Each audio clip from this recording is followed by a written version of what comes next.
What do you think some common mistakes are when girls try to go at it alone when it comes to starting their training for bikini, or maybe they're just like, hey, I met this dude at the gym who's done a few shows and I'm just going to do his workout program.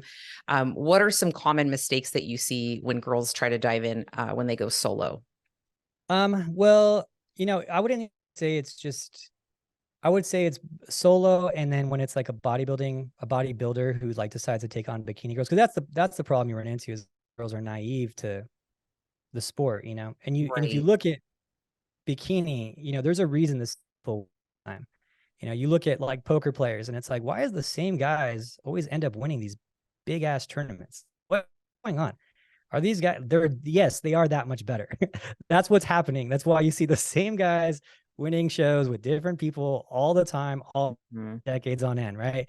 Your local bodybuilding who's really only cares about bodybuilding, and he like you see, go ahead and click on history of YouTube and you'll see nothing but bodybuilding videos. Your bikini video. Click on my history of videos, you'll see no bikini videos, right? So, you got to study the sport. It's its own art form, and a regular men's physique competitor who's done 5 shows, like he probably doesn't know enough about bikini to really do good.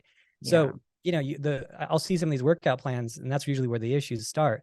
I'll see the workout plans from these, bodybuilding coaches to bikini girls, and twice a week you're doing what was that? You cut out a little bit. Chest. So you're doing chest twice a week. You're doing. I see that all the time. You're working a ton of back depth. Why are you your hair's covering your back depth? Who cares? You're doing abs 6 days a week because when you already have etched abs, you're training your adductors. You're doing, like, there's all these mistakes. I'm like, you're already set up for failure. You're already set up for this failure. So exercise is huge. I mean, you're in body. It's an art form on its own, and you're sculpting whatever structure is into the perfect fitness model that you can without going too far. So, you're trying to work on those enhance the natural curves without building an X frame. You're trying to build an hourglass if she doesn't have one. You're trying to get the hip width without squaring the glutes. You're trying to do all these things that kind of counter each other. How do I build the hamstrings to be nice and round, but also not build things so big that they're crazy striated, right? So they're so detailed, because they don't want either of those things, right? They want round, full hamstrings without striations, right? How do I get that lean where my striations aren't showing? How do I get my tie-in super, super lean without striated hamstrings? How do I get super lean without striated quads? Why do I not need to work chest? How does that hurt me, right? Why am I even doing chest, right? So, like, am I lean? Am I too lean? Am I grainy now? Should I not be grainy? So there's just so much that goes into it. I could look at a girl in 10 seconds and tell you right away, Yeah. I mean, it's so obvious when you have a trained eye. And it's like these little things pop up. It was funny because the other day I was at a show, and this girl had really, really good fake glutes, right? She had side enhancement glutes.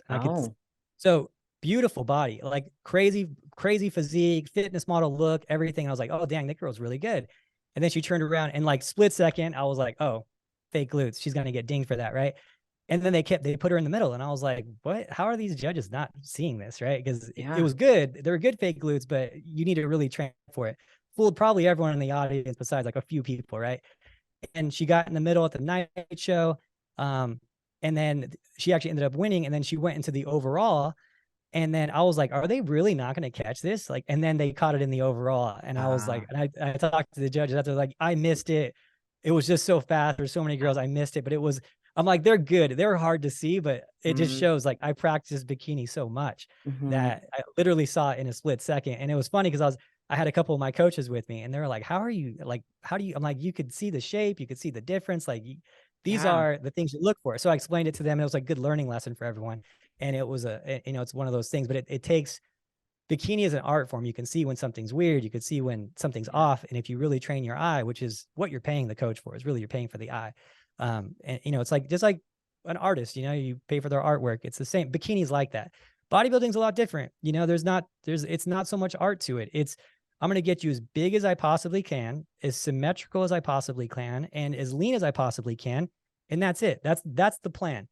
Now tell me the plan for bikini, right? Tell me the blueprint for bikini. You can't. And if you can, you got a problem, right? So that's why bikini is an art form, you know, and I'm not taking away from bodybuilding. Bodybuilding, I'll admit, is, you know, it's harder than bikini in terms of for the bodybuilder itself, but for the coach itself, except for on the drug side of things, of course, it's pretty straightforward, right? So, but with bikini, it's, you know, sculpting that physique, sculpting that beautiful piece of art out of the clay that they give me. So it's different, and there is a, you know, there's an edge to those top guys that have that artistic eye, you know.